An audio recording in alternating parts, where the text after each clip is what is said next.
I need you to drive me to Sissy's. No, thanks. I need to get something. So this is the episode where Harmony Cobell goes home. This is where she got her start. Lumen pulled a lot of natural resources from this place, one of those being the people. I think Cobell is one of several promising people who were sort of co-opted and taken away from this town, and it was left gutted. And so she is, for the first time, going back and seeing what their effect is on the real world and what they leave in their wake. The town is older than I remembered, frailer. That was really interesting to get to explore a whole different world with that and learn about Cobell as a human being and what the source of her pain is.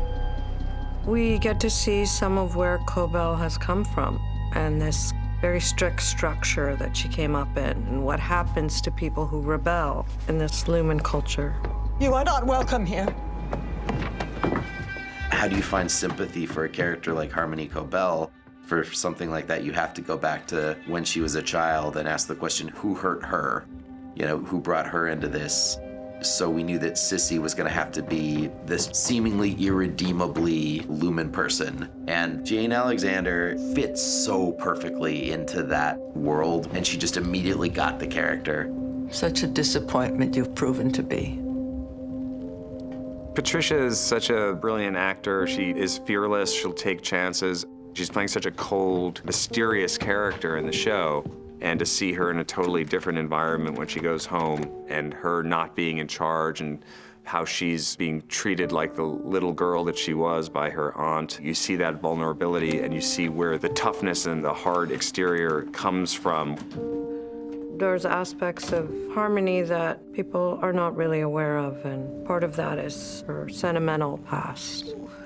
I think when you have ideology blending with religion or structure, sometimes you really like that as a kid that grew up in chaos. And yet you may have complicated feelings because within all of that chaos, there still may be love.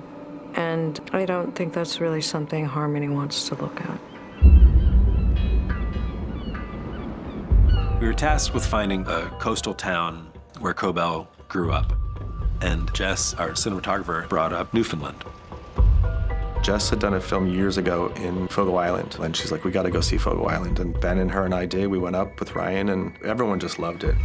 There was a lot of crazy change in weather, lots of wind. But I thought it was nice to work with a different environment.